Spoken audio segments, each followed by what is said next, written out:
Quand le détective ouvrit la pièce verrouillée, l'air glacé lui coupa la respiration. Tout semblait figé dans une perfection troublante.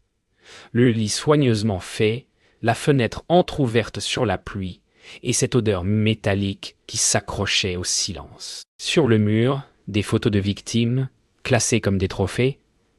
Il sentit son cœur se serrer. Chaque détail lui était étrangement familier. Et s'il n'avait jamais quitté cette chambre, s'il avait traqué un monstre qui vivait déjà dans sa propre tête,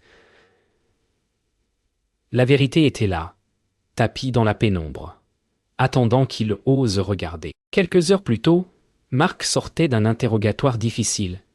3 meurtres, aucun lien apparent, sauf la signature. Un fil rouge noué autour du poignet des victimes. Il pensait tenir une piste solide. Mais la découverte dans cette chambre allait tout renverser. Chaque détail de l'affaire semblait maintenant taillé pour le conduire ici, dans ce piège invisible qu'un esprit malade lui avait tendu. Dans le couloir du commissariat, Mark croisait le regard de son collègue, Julien Martel, 36, male, robuste, au visage sincère. Julien lui disait de rentrer, de se reposer. Mais Mark ne dormait plus depuis des jours. Quelque chose dans cette affaire lui brûlait la tête. Un écho trop familier. Un schéma qu'il refusait de voir. Cette nuit-là, Mark s'était arrêté devant un bar presque vide. Le reflet de la pluie sur le trottoir dessinait des ombres mouvantes. En regardant son verre, il se revoyait sur la première scène de crime. La même odeur, la même lumière blafarde. Il comprit soudain que le tueur connaissait ses habitudes, ses peurs, ses souvenirs. Avant d'entrer dans la chambre verrouillée, Mark avait reçu un message anonyme. Une adresse, aucune signature. Tout en lui criait de ne pas y aller, mais il savait que cette nuit mettrait fin à quelque chose, ou à lui-même. Quand la clé tourna dans la serrure, il sentit que ce n'était plus une enquête. C'était une confession qui l'attendait. Mark resta dans la chambre jusqu'à l'aube, immobile, incapable de détacher son regard d'épreuve. Tout semblait construit pour le hanter. Chaque photo, chaque mot, chaque trace de son propre passé. Quand le soleil perça enfin les rideaux, il découvrit un dernier indice caché sous le matelas. Une cassette audio étiquetée simplement « Yoga, écoute-toi, yo ». Son cœur se serra. La voix qu'il entendrait serait-elle celle du tueur ou la sienne? De retour au commissariat, Mark confia la cassette à Julien. Ils la firent jouer dans la salle d'épreuve. Une voix s'éleva, grave, rauque, pleine de colère étouffée. Elle parlait des crimes, des lieux, des dates et des victimes. Puis un rire étouffé. Mark sentit ses entrailles se tordre, se rire. Il le connaissait. C'était le sien, enregistré dans l'obscurité d'un autre temps. Julien voulut l'arrêter. Mais Mark, furieux, quitta la pièce sans un mot. Il traversa le couloir, son badge à la main, puis sortit dans la pluie battante. Le bruit du tonnerre couvrait le tumulte dans sa tête. Si tout cela était vrai, alors quelqu'un l'avait piégé depuis longtemps. Mais qui et pourquoi? Mark se rendit chez Claire Duval, la détenue qu'il avait interrogée. Elle avait été transférée à l'hôpital psychiatrique Saint-Vincent après une crise. Il exigea de la voir. Quand elle le vit entrer, un sourire étrange se dessina sur son visage.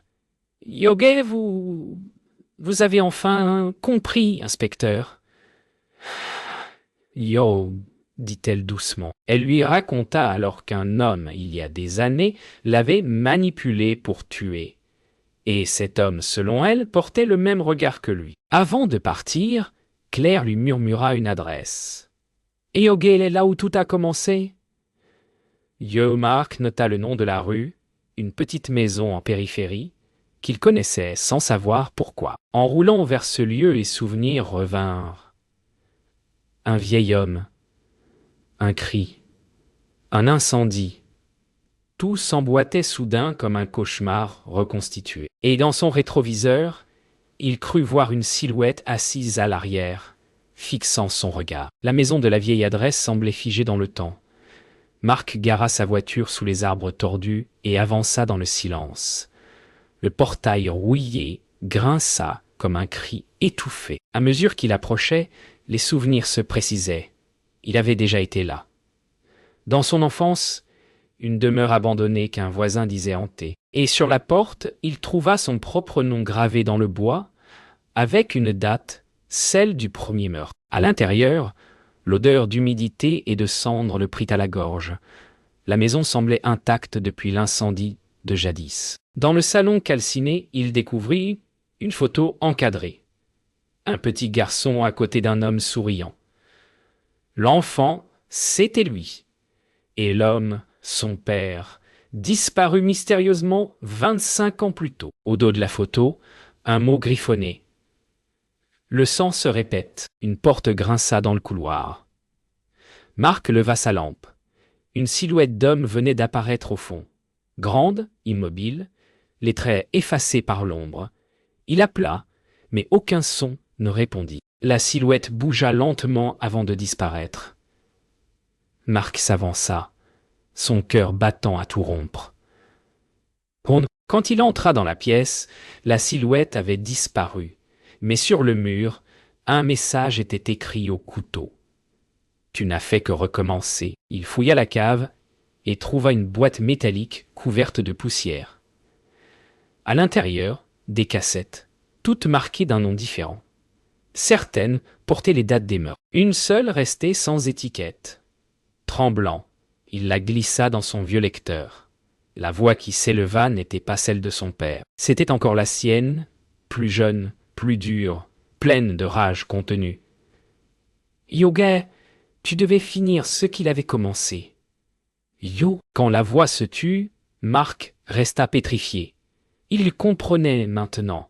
Quelqu'un l'avait programmé, conditionné depuis l'enfance à revivre la folie d'un autre. Il sortit dans la nuit, titubant, le souffle court. Au loin, les gyrophares approchaient. Julien l'avait suivi. Mais comment prouver qu'il n'était pas ce que tout désignait? Les éclairs illuminaient la maison derrière lui. La chambre du tueur n'était plus un lieu, c'était lui. Marc passa la nuit au commissariat, enfermé dans la salle d'interrogatoire.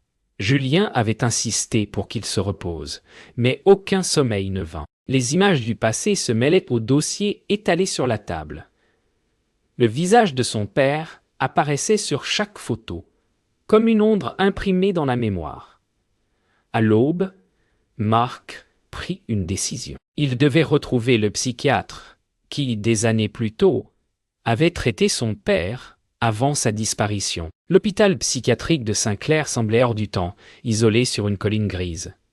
Le docteur Louis Armand, un homme sec aux lunettes rondes, accueillit Marc sans surprise. « Yogué, votre père venait souvent ici, dit-il d'un ton calme. Sur son bureau, il posa un dossier jauni. À l'intérieur, des notes écrites à la main, signées H. Lenoir. Le diagnostic, trouble dissociatif héréditaire. Marc sentit un froid remonter le long de son dos. Marc lut chaque mot du dossier. Le texte décrivait un patient obsédé par la transmission du mal, persuadé que la violence léguait comme un nom. Les dernières pages étaient barrées de phrases incohérentes. La mémoire est une maladie. Quand Marc leva les yeux, le docteur le fixait longuement. « Oh oui, vous savez, murmura-t-il. Il est possible que votre père ait tenté de transférer ses souvenirs dans quelqu'un d'autre. » Dehors, la pluie reprit. Marc marcha longtemps avant de s'arrêter devant le cimetière. Les pierres brillaient sous l'eau. Il chercha la tombe de son père, mais le sol n'en portait aucune trace. À la place, une plaque sans nom, fraîchement posée, sur laquelle reposait une cassette identique à celle trouvée dans la maison. Il la prit entre ses mains. Un frisson le traversa. Cette fois, la voix qu'il entendrait serait peut-être la dernière. De retour dans sa voiture, Marc inséra la cassette. La voix était différente cette fois, plus ancienne, plus fragile. C'était celle de son père. « Si tu entends ceci, c'est que le cycle continue. Ce que j'ai vu, tu le verras. Ce que j'ai fait, tu le referas. » Puis le silence. Marc resta immobile, les yeux fixés sur le vide. Dans le rétroviseur, le reflet de son père se dessina un instant, souriant tristement, avant de s'effacer. Marc ne retourna pas au commissariat. Il conduisit sans but, les mains serrées sur le volant, la cassette encore chaude dans la boîte. Chaque mot de son père résonnait comme un ordre enfoui dans sa mémoire. À mesure qu'il roulait, il sentait sa conscience se fendre. Les lumières de la ville devenaient floues, les visages dans les vitres se déformaient. Il se demanda si la folie se transmettait ou si elle se réveillait simplement quand on la regardait trop longtemps. Au même moment, Julien fouillait dans les anciens rapports. En recoupant les dates, il remarqua un détail troublant. Chaque meurtre s'était produit près d'un lieu que Marc fréquentait autrefois. Aucun hasard. En ouvrant les vieux enregistrements des interrogatoires, il reconnut la voix du tueur avant même de lire le nom. C'était celle de Marc. Il sentit son sang se glacer. L'homme qu'il considérait comme un frère était peut-être devenu ce qu'il avait juré de combattre. Julien appela Marc sans réponse. Il alerta la brigade.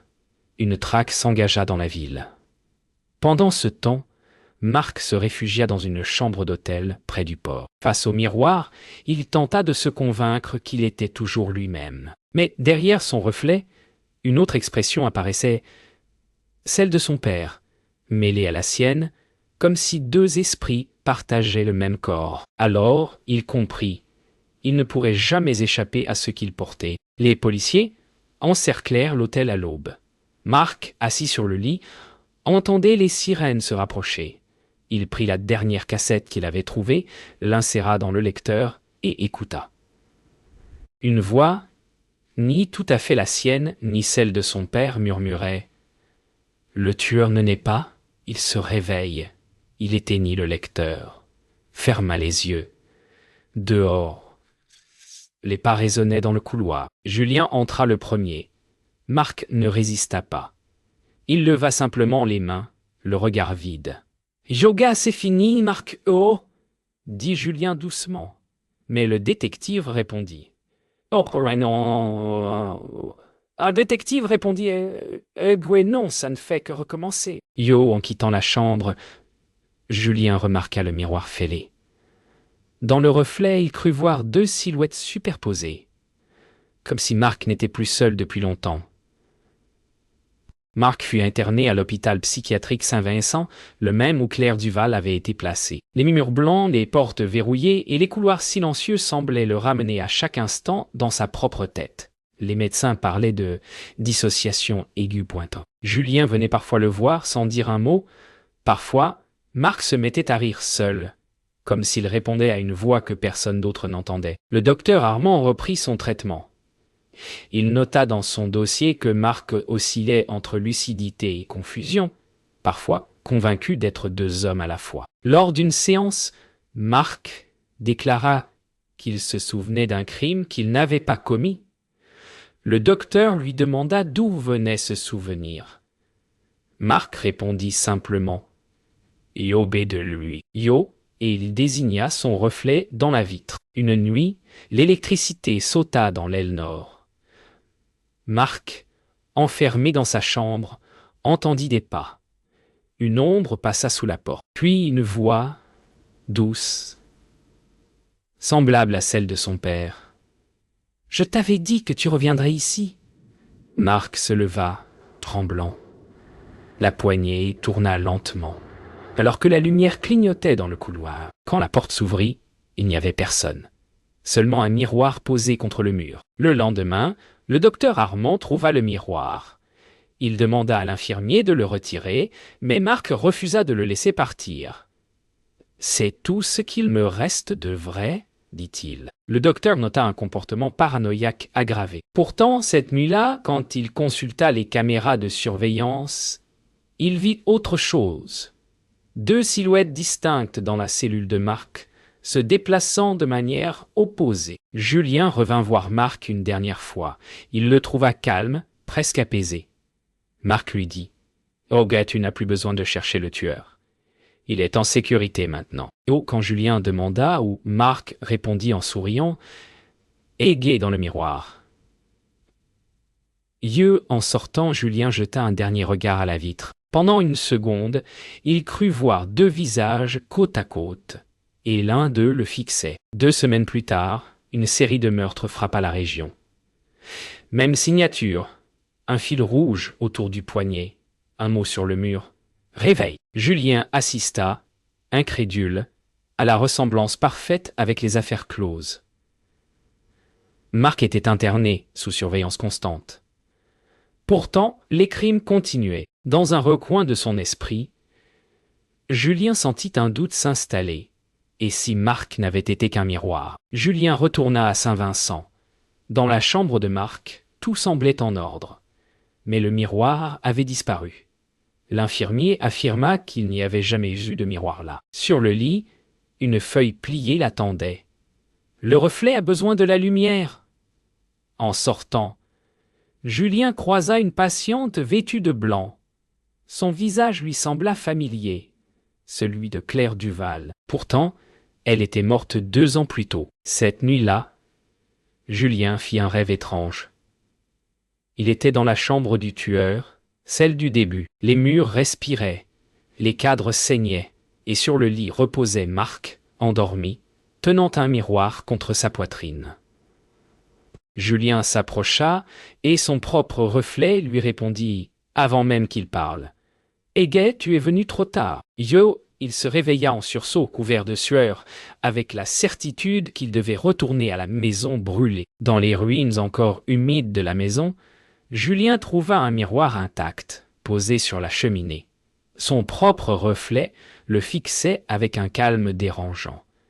Puis, sans qu'il ne bouge, le reflet sourit. La surface du verre se couvrit d'une fine fissure. Julien recula, le souffle court. Une voix s'éleva doucement dans la pièce vide. Le tueur n'a jamais été seul. Le lendemain, les journaux parlèrent d'un meurtre près du port. Même signature. Dans le dossier du commissariat, le suspect s'appelait Julien Martel. Au fond de la cellule, un miroir pendait au mur. Sur sa surface, 2 silhouettes se tenaient côte à côte. L'une souriante, l'autre terrorisée.